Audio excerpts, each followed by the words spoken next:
میرے میاں عیاش آدمی تھے، اپنی ذات پر ان کے اخراجات ہی بے بہا تھے۔ اچھی شکل و صورت، خوش لباس، ہر وقت عمدہ خوشبو میں مہکتے، دوسروں کے ساتھ خوش اخلاق، مگر میرے ساتھ نہیں۔ کاروبار بھی ان کا خوب چلتا تھا، لیکن اوباش بہت تھے۔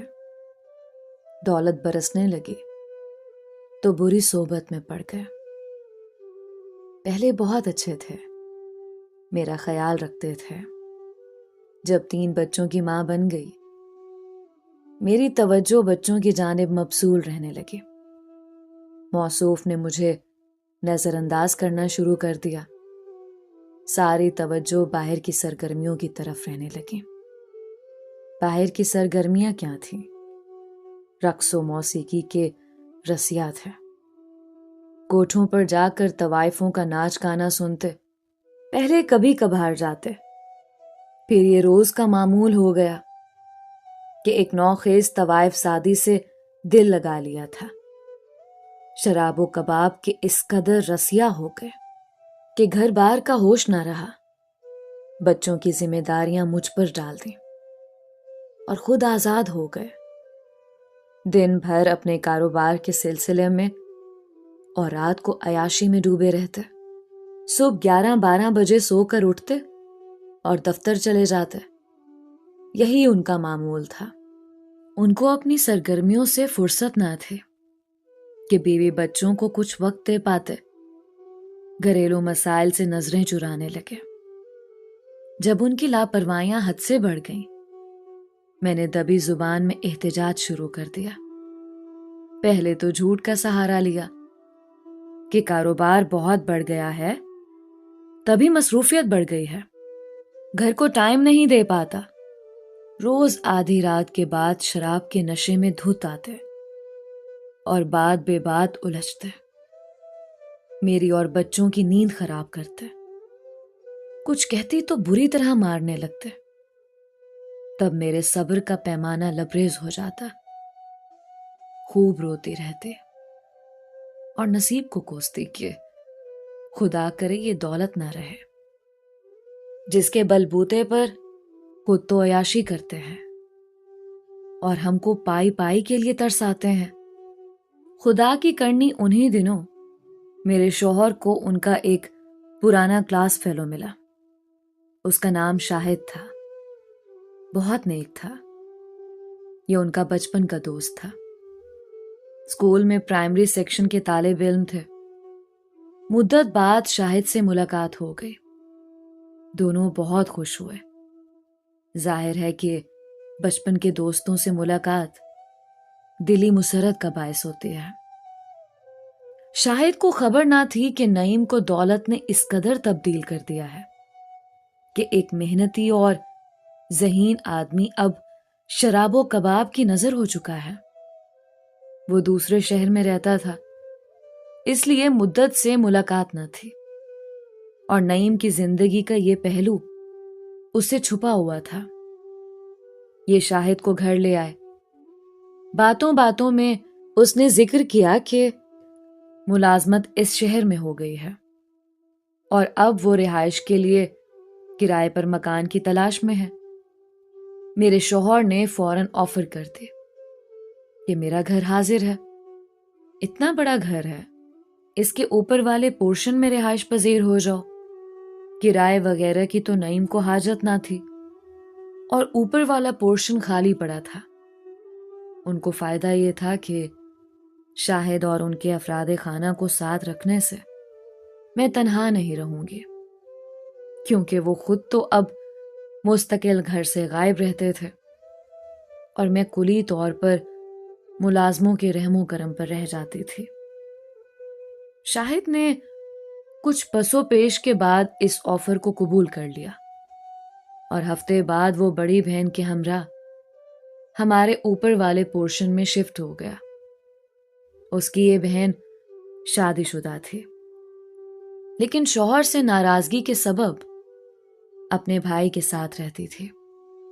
اس کا نام تسلیم تھا۔ تسلیم بہت اچھی خاتون تھی، زیادہ وقت میرے پاس گزارتی، جب شاہد آفس چلا جاتا وہ میرے پاس آ جاتے۔ مجھے بھی ان دنوں کسی غم گسار کی شدید ضرورت تھی۔ تسلیم کی صورت میں ایک غم گسار اور اچھی دوست مل گئی تھی۔ جلد ہی ان دونوں بہن بھائی پر میرے شوہر کے کرتوت کھلنے لگے۔ یہ بہت حیران ہوئے کہ نعیم کس ڈگر پر چل پڑے تھے۔ ان کو مجھ سے ہمدردی ہو گئی۔ وہ نعیم کو موقع ملتا تو دبے لفظوں میں سمجھانے کی بھی کوشش کرتے۔ تب اپنے معمولات میں ان کی مداخلت بری لگتی اور ان کا رویہ شاہد سے روکھا سوکھا رہنے لگا۔ شاہد نے بھی محسوس کر لیا اور ہمارے ازدواجی جھگڑے کے بارے میں اپنے دوست سے بات کرنا ترک کرتے۔ تاہم اس کا دل ضرور کڑتا تھا کہ اتنا اچھا آدمی، اس کے بچپن کا دوست، کس راہ پر چل نکلا ہے۔ انہی دنوں تسلیم کے ساس سسر آئے اور شاہد سے صلح کی بات چیت کی، کیونکہ تسلیم کی 2 بیٹیاں بھی تھیں جو اپنی دادی کے پاس تھیں۔ ان کی خاطر وہ روٹھی ہوئی بہو کو منا کر لے گئے۔ بچیوں کی خاطر اس نے بھی اپنے خامد سے صلح کر لی۔ اس کے جانے کے بعد تو میں پھر سے تنہا اور وحشت زدہ ہو گئی۔ وہ میری غم گساری میں کوئی کسر اٹھا نہ رکھتی تھی۔ اپنا دکھ سکھ کہہ کر دل کا بوجھ ہلکا کر لیتی تھی۔ روتی تھی تو وہ چپ کرا دیتی اور تسلیاں دیتی کہ ذرا سا اور صبر کر لو، آخر تو نعیم بھائی کسی دن راہ راست پر آ جائیں گے۔ تسلیم کے جانے سے میرا غم دگنا ہو گیا، جس کو شاہد نے بھی محسوس کیا۔ وہ میرے بچوں کا بہت خیال رکھنے لگا۔ شام کو دفتر سے آ کر ان کے ساتھ لان میں کھیلتا اور ان کو وقت دیتا۔ بچے اس سے بہت مانوس ہو گئے اور اب وہ باپ کی بجائے انکل شاہد کے گھر لوٹ آنے کی راہ تکتے تھے۔ چھٹی کے دن بھی نعیم گھر نہ آتے۔ شاہد میرے بچوں کو سیر کرانے لے جاتے۔ میں بھی اس نیک آدمی کا خیال رکھنے لگی، جس کو کوئی بری عادت نہ تھی۔ گھر سے دفتر اور دفتر سے گھر، یہی اس کی زندگی تھی۔ فارغ وقت میں بور ہوتا تو میرے بچوں سے دل بہلاتا تھا۔ اب میں اسے صبح شام کھانا بھجوانے لگی، کبھی ملازمہ کے ہاتھ اور کبھی میرے بچے لے جاتے۔ اگر کوئی فوری ضرورت پڑ جاتی، بچے بیمار ہو جاتے، ان کے اسکول کا کوئی مسئلہ ہوتا، شاہد کے پاس چلے جاتے کہ بھائی یہ مسئلہ ہے۔ وہ فوراً میرا کام کر دیا کرتا تھا۔ رفتہ رفتہ ہماری رسمی سی باتیں ہونے لگیں۔ مثلاً میں پوچھتی، شاہد بھائی آج کم کھایا ہے، کیا سالن اچھا نہ تھا؟ وہ کہتا، نہیں بھابھی، سالن تو بہت مزیدار تھا، مگر میری طبیعت کچھ بوجھل سی تھی، زیادہ بھوک نہ تھی۔ تنہائی کا شکار تو عورت چاہتی ہے کہ کوئی اسے بات کرے، اس کا دکھ درد بانٹے۔ تسلیم چلی گئی، مگر شاہد میری بے چینی اور دلی کیفیت سے آگاہ تھا۔ اس کی بہن میرے بارے میں ہر بات اسے بتا دیا کرتی تھی۔ تبھی جب میں کچھ بات کرتی، شاہد غور سے سنتا اور میری دل جوئی کر دیا کرتا۔ کبھی تسلی کے 2 بول کہہ دیتا تو میرا دل ہلکا ہو جاتا۔ گویا تسلیم نہ تھی تو اس کا بھائی مجھے اپنا لگنے لگا تھا۔ ایک وقت آیا کہ میں اپنے گھریلو معاملات پر اس کے ساتھ کھل کر بات کرنے لگی۔ وہ سمجھ چکا تھا کہ میں شدید افسردگی اور تنہائی کا شکار ہو چکی ہوں، اور اس نے اگر مجھے ان جذباتی الجھنوں کے بھنور سے نہ نکالا تو شاید میں خودکشی کر لوں۔ شاہد کو ہمارے اوپر کے پورشن میں رہ کر نعیم کے معمولات کا مشاہدہ کرنے کا موقع ملا تھا۔ اس نے بغور میرے خامد کی شخصیت کا مطالعہ کیا، جس کا رویہ بظاہر کچھ اور اندر سے کچھ اور تھا۔ وہ اس نتیجے پر پہنچ گیا کہ واقعی اپنی عیاشی کے مزے لوٹنے میں نعیم اندھا ہو چکا ہے اور شریک حیات کو مسلسل اذیت سے دو چار کر رہا ہے۔ اس احساس کے ہوتے ہی اس شخص نے میرے گھریلو اور بچوں کے مسائل اپنے سر لے لیے۔ بچوں کو اسکول کا ورک کرانا، ٹیوشن کا انتظام کر کے دینا، ان کو شاپنگ کے لیے ساتھ لے جاتا، بیمار ہوں تو علاج کے لیے بھاگ دوڑ میں مدد دینا، جبکہ نعیم نے تو ہم کو یکسر نظر انداز کر دیا تھا۔ ان کے پاس ان کاموں کے لیے وقت ہی نہ تھا۔ قدرتی بات کہ ان حالات کا جو نتیجہ نکلتا ہے وہی نکلا۔ میں شاہدی کو اپنے درد کا مسیحا سمجھنے لگے اور اس کی ہمدردی میں سکون تلاش کرنے لگے۔ وہ غیر شادی شدہ تھا، نوجوان تھا، مجھے اس سے انسیت محسوس ہونے لگے۔ اس جھکاؤ کو میرے رویے سے اس نے بہت جلد محسوس کر لیا اور دور اندیشی سے کام لیتے ہوئے بہت جلد ایک دوسرا مکان کرائے پر حاصل کر لیا۔ بہت روکنے کے باوجود وہ ہمارے گھر سے چلا گیا اور نئے مکان میں منتقل ہو گیا۔ یہ مکان ہمارے گھر کے پاس تھا اور اسی لین میں تھا، صرف 8-10 گھر درمیان میں تھے۔ بچوں کو اس نے اپنا گھر دکھا دیا کہ ضرورت ہو تو مجھے بلوا لینا۔ اس کے جانے کے 15 روز بعد ایک رات نعیم زیادہ نشے میں دھت گھر آئے۔ 2:30 بجے شب کا وقت ہوگا۔ آتے ہی مجھے مارنے لگے، بے تحاشا مارا کہ میرے چہرے اور بدن پر نیل پڑ گئے۔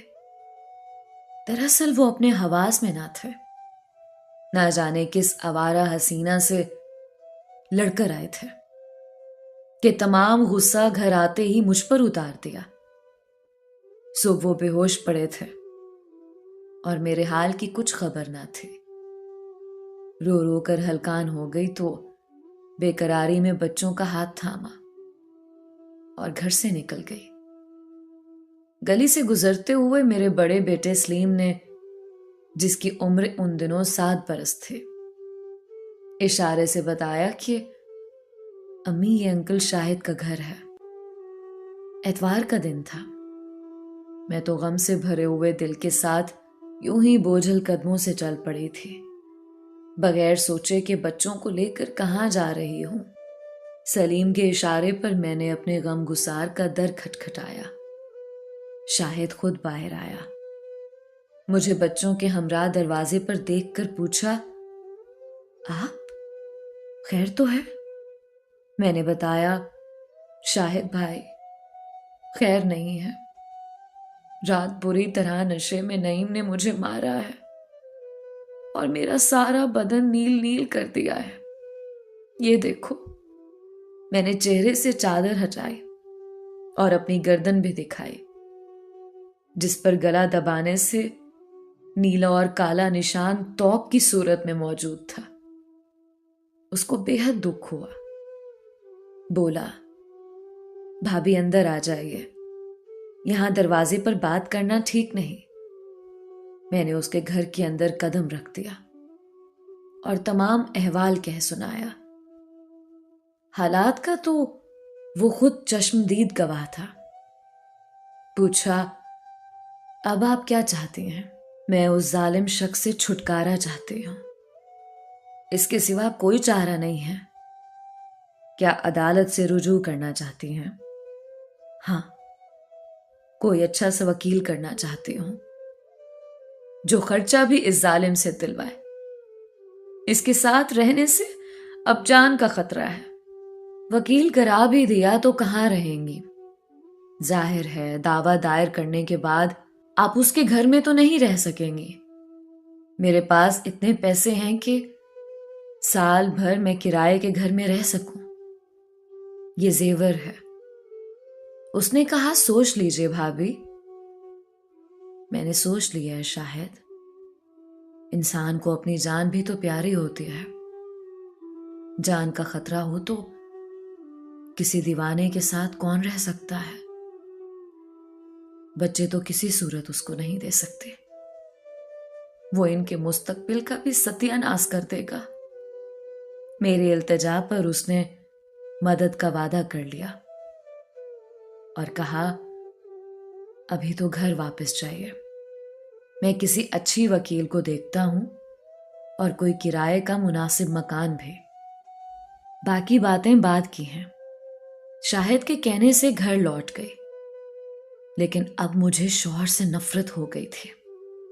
تہیہ کر لیا کہ اب اس خطرناک شخص کے ساتھ نہ رہوں گی جو دوہری شخصیت کا مالک ہے۔ میرے مجبور کرنے پر شاہد نے ایک کرائے کا مکان تلاش کر دیا اور میں بچوں کو لے کر اس میں رہنے لگی۔ اس نے ایک اچھے وکیل کا بھی بندوبست کر دیا اور خود پس منظر میں رہا تاکہ نعیم سے براہ راست جھگڑا مول نہ لے۔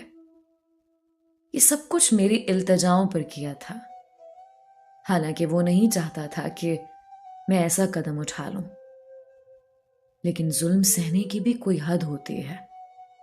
اس نے تو انسانی ہمدردی کی بنا پر میرا ساتھ دیا تھا، لیکن یہ میرا قصور کہ اسے غلط توقعات لگا لی۔ چاہتی تھی کہ میں خلا لے کر اسے شادی کر لوں، تاہم اس نے مجھے سمجھایا کہ بھابھی آپ میرے نزدیک محترم ہیں، یہ نہیں ہو سکتا۔ کیوں؟ میری والدہ اور بہن بھائی اس پر ہرگز راضی نہ ہوں گے، ایسا خیال دل سے نکال دیں۔ اس کے بعد اس نے مجھ سے کنارہ کشی اختیار کر لی اور گھر بھی بدل لیا۔ اب میں وکیل کے بلبوتے پر اکیلی ہی کیس لڑ رہی تھی۔ میرے پاس کافی زیور تھا جو ایک ایک کر کے بک گیا اور کیس کی نظر ہو گیا۔ آخری پیشی کے دن جبکہ میں نے عدالت میں بچوں کے ہمراہ جج کے روبرو پیش ہونا تھا، اتفاق سے شاہد بھی کسی کام سے عدالت آ گیا۔ اسے خبر نہ تھی کہ آج ہم نے پیش ہونا ہے۔ جب نعیم نے اسے دیکھا، وہ دوڑ کر شاہد کے پاس گیا کہ شاہد اپنی بھابھی کو سمجھاؤ، وہ ایسا نہ کرے اور کیس واپس لے لے۔ وہ بہت برا کر رہی ہے، میں وعدہ کرتا ہوں کہ آئندہ کبھی شراب نہ پیوں گا، اس پر ہاتھ نہ اٹھاؤں گا اور اپنے بچوں کا خیال کروں گا، روبی کو بھی کوئی تکلیف نہ دوں گا۔ ایک بار مجھے موقع دے، مجھے بہت سزا مل گئی ہے، اتنا کافی ہے، میں سدھر گیا ہوں، اب بچوں کو یہ در بدر نہ کرے۔ نعیم کے کہنے پر وہ میرے پاس آیا۔ اسے دیکھ کر بچے دوڑ کر اسے لپٹ گئے۔ اس نے مجھ سے بچے لے کر ان کو نعیم سے ملوایا تو بچے بھی باپ سے لپٹ گئے کہ ابو ہمارے ساتھ چلیے، ہمارے پاس کیوں نہیں رہتے؟ نعیم نے کہا میں تو تم لوگوں کے پاس رہنا چاہتا ہوں، لیکن تمہاری امی ساتھ نہیں رہنا چاہتی۔ میری بیٹی تو اپنے باپ کو بار بار چوم رہی تھی۔ عجیب جذباتی منظر تھا۔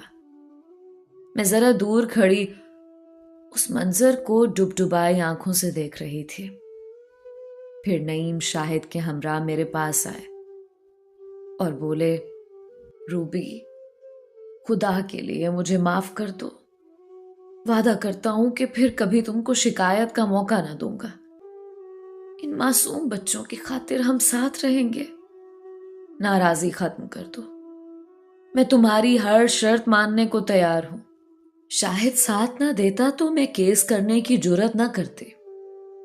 اب وہ بھی معصوم بچوں کی التجا پر پشیمان کھڑا تھا، جو ہاتھ جوڑ کر مجھ سے کہہ رہے تھے مما مان جاؤ نا، پاپا سے صلح کر لو، ہم ساتھ رہیں گے۔ میں چور بنی کھڑی تھی۔ تب شاہد نے کہا نعیم بھائی سے صلح کر لو، یہ اپنے کیے پر نادم ہیں، ان کو بچوں کی جدائی سے کافی سزا مل چکی ہے۔ آپ بھی ایک اچھی بیوی، اچھی ماں کی طرح سب دکھ سکھ بھلا کر ممتا کی لاج رکھ لیں۔ اس دن میں نے بچوں کے بارے میں سوچ کر شوہر سے عدالت میں صلح کر لی اور خلا کا کیس واپس لے لیا۔ ہمارا گھر پھر سے آباد ہو گیا۔ آج بچے اپنی منزلوں پر پہنچ چکے ہیں۔ میں نے تو دکھ سکھ جھیل لیا، مگر میں خود سے شرمندہ ہونے سے بچ گئی۔ اگر شاہد نے بجائے سیدھی راہ دکھانے کے بہکنے میں میرا ساتھ دیا ہوتا تو یقیناً آج میرا گھر برباد ہو چکا ہوتا اور بچے بھی نہ جانے کن نامساعد حالات کا شکار ہو جاتے۔